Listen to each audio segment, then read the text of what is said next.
January 21st, 2025. It's Tuesday. It's Harp Tuesday. Welcome to this week's episode. So I'm in the process of trying to record the 6 pieces that are in my book, Baroque Music for Pedal Harp. And that is the first one in the book. That's the Aria from Bach's Goldberg variations. That's the ending. And so today, what I want to talk about is the process of kind of refining how it is you want to play something, shaping it, the phrasing, and to encourage you to listen for that if that's not something you tend to listen for or focus on. So when you heard that ending, this steady stream of 16th notes, what you hear, what I hear, what somebody else hears, it's all different, right? It's a collaborative thing. The sound is maybe the same, but the experience that is getting created inside of our heads is individual. And so maybe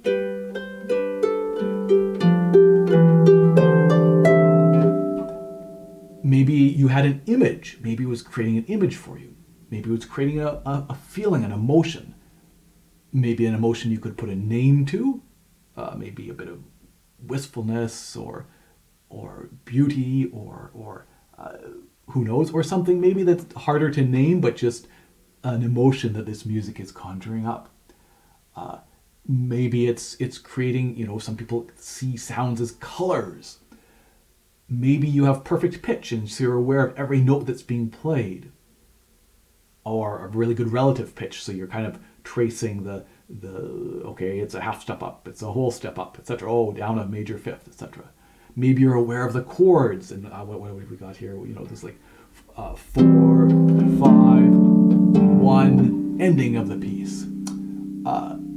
Who knows, right? But what I want to draw attention to is the spacing of the notes. So, okay, we have all these 16th notes,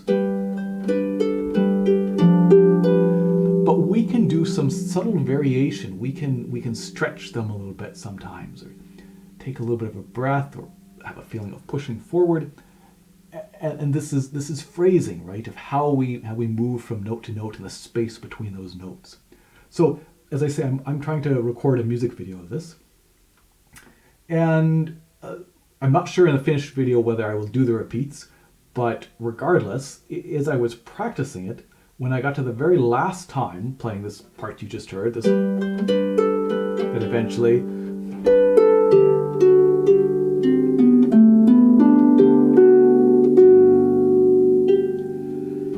I listened back to one of my first recordings, and I wasn't happy because it was fine for a repeat, but I wasn't taking quite as, it was a bit too subtle, the ending I felt, for the ending. In other words, sometimes it's nice to just kind of hint at we're slowing down a little bit, or we're coming to an end.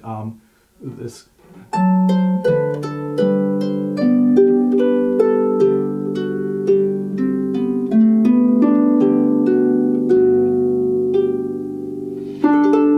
If I'm repeating something like that, there's a hint of an ending, but also we're going on. But for the actual ending, listening back, I wanted to take a little bit more time.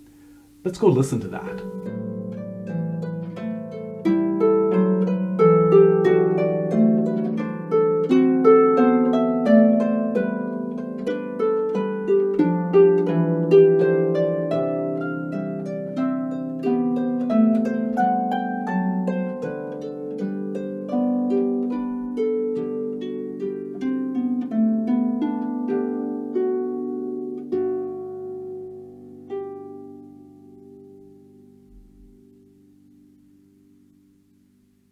So when I listened to that, I wanted to stretch out the ending a little bit more. And then I made some specific notes of, I wanted to bring out, for example, this D felt like it needed to be a little bit louder. And so something like that can be really helpful to have a teacher, for example, not just saying, a big concept, you need to take more time with this, or it needs to be more beautiful or slower or faster, but to say this note, it needs to be slower or faster or louder or softer. That can be really, really helpful, right? And of course, it's all in the end about aesthetics, about what feels right to you. So ideally, someone makes a suggestion, or you listen and you think, I want to try it this way, and then you do, and you get that sense of satisfaction of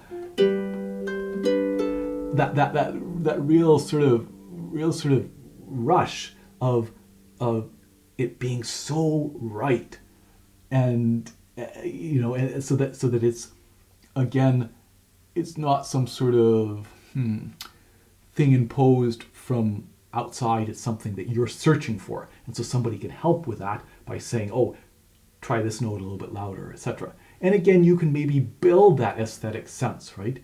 That, again, by somebody giving you specific suggestions, you can start to tap into maybe an aesthetic sense and that feeling of, yes, this is the way I want it, that maybe is not initially there, or is there but hard to grab onto, and you get better and better at finding it and listening to it and achieving it. So again, some specifics can be really, really good. So I did that. I played around with it, and I still wasn't happy. So here's a version. Here's another version.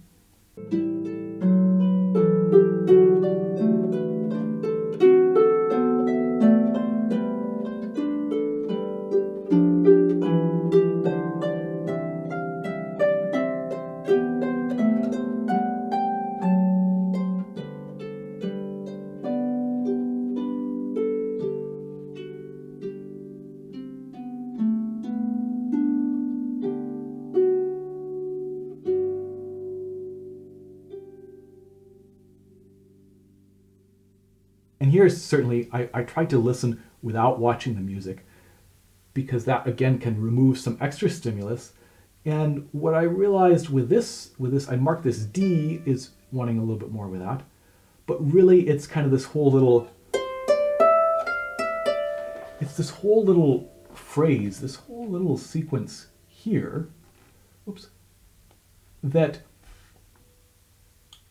really in many ways there's a bit of a pause here, a break, and a new section starts here. We can see, in fact, when the right hand comes in, it's coming in on that and, right? That last 2/16. So, I realized I wanted, that what I was missing was, I needed more of that D for sure, but also those 4 notes, that sequence going up. And I actually decided I would do a fingering change. So instead of the one I have marked, which is 1, 4, 2, 1, 2, I mean, it's 5 notes, G. We're not going to jump, so we're going to have to connect. And this is a absolutely reasonable fingering and works fine. But because of how I wanted it shaped, I wanted it phrased, I decided, again, this D is in a very weak position. It's the very last note of the bar, so that means it's a very weak position note. And also, if we're playing the thumb and crossing under, that's also kind of a weak position, a little bit tricky. So what I decided to try was instead to go back to 2 on that G. We've just played it with 2 here, to the thumb, and then cross under to 3, 2, 1. So that instead of, it's 1, 2, 1, 3, 2.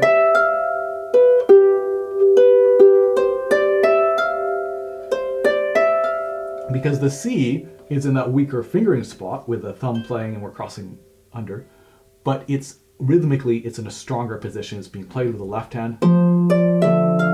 We'll hear it more easily.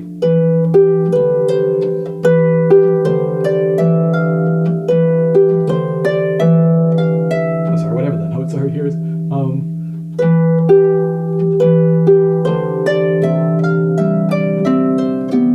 I think that was a success. That was just that fingering change helped me, but also knowing what it is I wanted to hear. I wanted to hear this, that little group of notes sort of as a phrase and across that bar line. I also made a note that this E was a little bit too loud, stood out just a little bit. So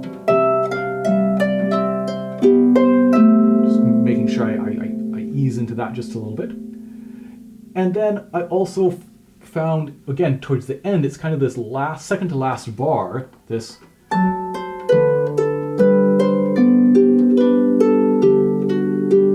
that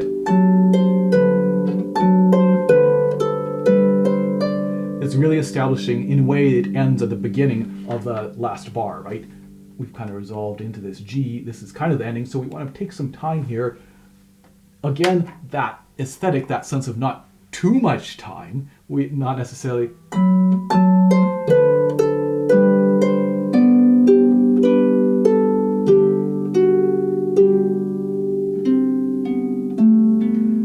But also not.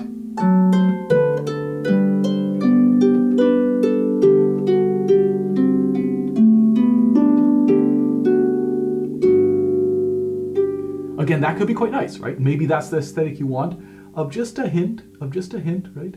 But I wanted a little bit more. And so one spot then that I felt listening back was, and then also at the harp playing and trying to see,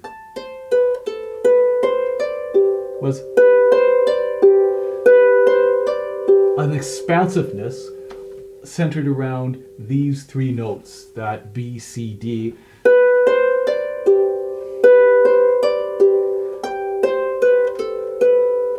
Sorry, this A needs to be a little bit louder, I think.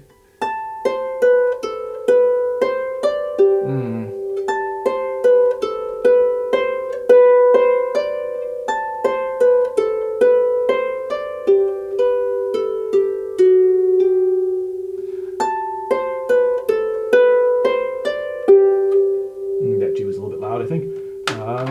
One more time.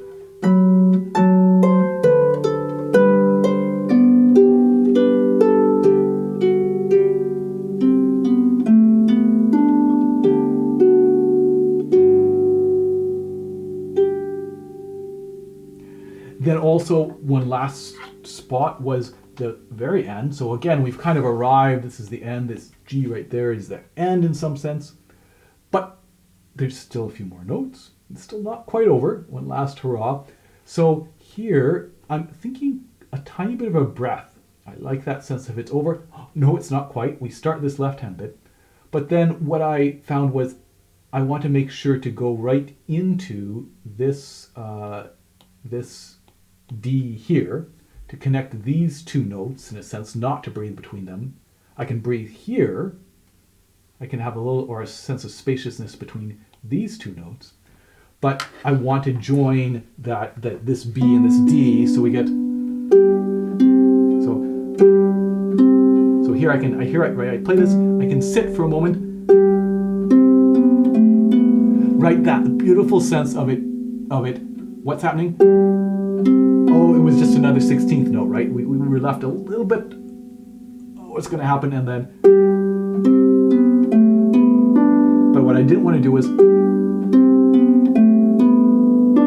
to do that again, right? To have again, I wanted to join this, but then I could stretch that D a little bit. So,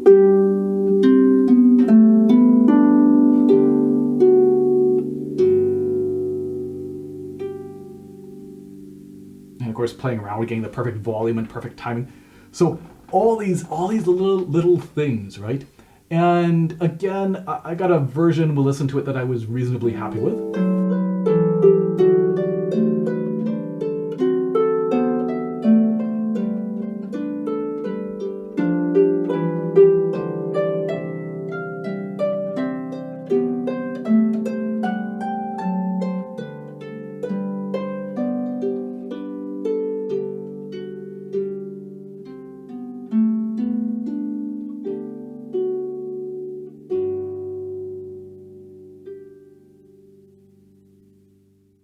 Could it be better? Certainly. But again, not bad.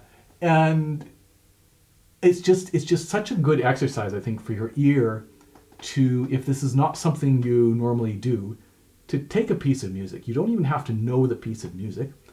Slower, not something that's not super fast, something that's a bit slower is generally better for this. If you're looking for suggestions, listen to some Schubert songs, for example, and listen to how each note moves into the next one, that spacing. How does that make you feel, right? Is it sort of this? Do you get these lovely sort of aesthetic reactions to the spacing? And if you do, why? Like, not what was done there. Like, try to think about, was that stretched a little bit? Was it stretched and then came in just a split second before you thought? All these things. Or if you don't like it, imagine in your head, how would it sound? What would you prefer? Like, did you want that note louder or softer or longer or shorter? And then, of course, bringing it to your own playing as well and recording yourself and listening back. And again, if you have a teacher who can say, yes, this note's a little bit too long or a little bit too short, that can be so helpful as well. So, yeah, I mean, such a huge field. But I hope this gives you a little bit of a taste of that if that's something you've not really listened for before. And yeah, go out there and listen to some music, listen to the phrasing, and see how it strikes you. I will see you soon for another episode of Harp Tuesday. Cheers.